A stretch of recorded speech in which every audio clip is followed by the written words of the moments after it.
China senior citizens और social care sector में AI और डेटा के इस्तेमाल को तेज तर करने जा रहा है। चाइना की आबादी में 2024 के दौरान मुसलसल तीसरे साल कमी वाक़ई हुई है और चाइना में पहले ही साल 60 साल या उससे ज़्यादा उम्र के 31 करोड़ से ज़्यादा अफराद मौजूद हैं। चाइना इस वक्त मुल्क की कम बर्थ रेट और मैन पावर में कमी जैसे चैलेंजेस का सामना कर रहा है, जिसकी वजह से चाइनीज़ गवर्नमेंट ने फ्यूचर में इकोनॉमिक ग्रोथ को आगे बढ़ाने के लिए टेक्नोलॉजी पर इन्हिसार करने की हिकमत अमली अपना ली है।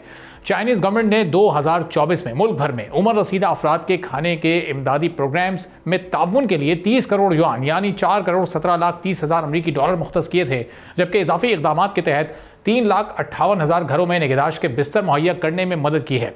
अब आर्टिफिशियल इंटेलिजेंस के जरिए चीन बड़े पैमाने पर बचत करने की प्लानिंग कर रहा है। नई चाइनीज ऐप डीप सीक के कम कीमत मॉडल ने अमेरिका की जानिब से चीनी कंपनीज पर मॉडर्न एआई चिप्स की फरोख्त पर पाबंदियों के बावजूद अपने कई वेस्टर्न कॉम्पिटिटर्स को पीछे छोड़ दिया है। सदर शी जिनपिंग ने गुज़िश्ता माह प्राइवेट एआई कंपनीज के लिए सिंपोजियम के दौरान एआई सेक्टर के लिए फुल फ्लैश गवर्नमेंट सपोर्ट का यकीन दिलाया था।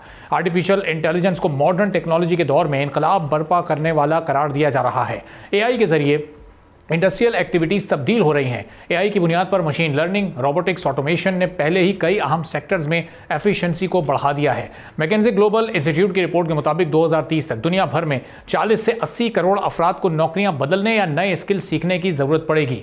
सॉफ्टवेयर इंजीनियर्स, डेटा साइंटिस्ट और एआई एक्सपर्ट्स की मांग में तेजी से इजाफा होगा। मशीनों की देखभाल और ट्रबल शूटिंग के लिए नए टेक्नीशियंस दरकार होंगे। एआई के साथ काम करने वाले डॉक्टर्स मरीजों की बेहतर तशखीस कर सकेंगे।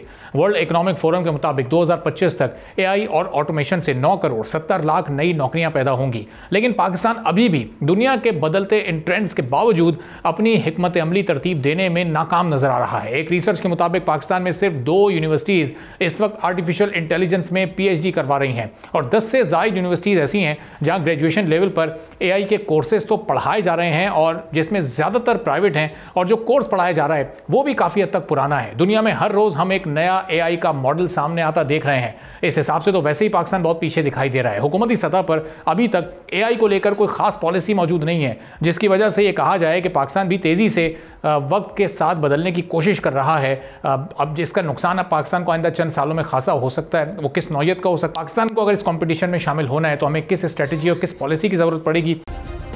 सब्सक्राइब करें और बेल दबाएं ताकि कोई खबर रह न जाए।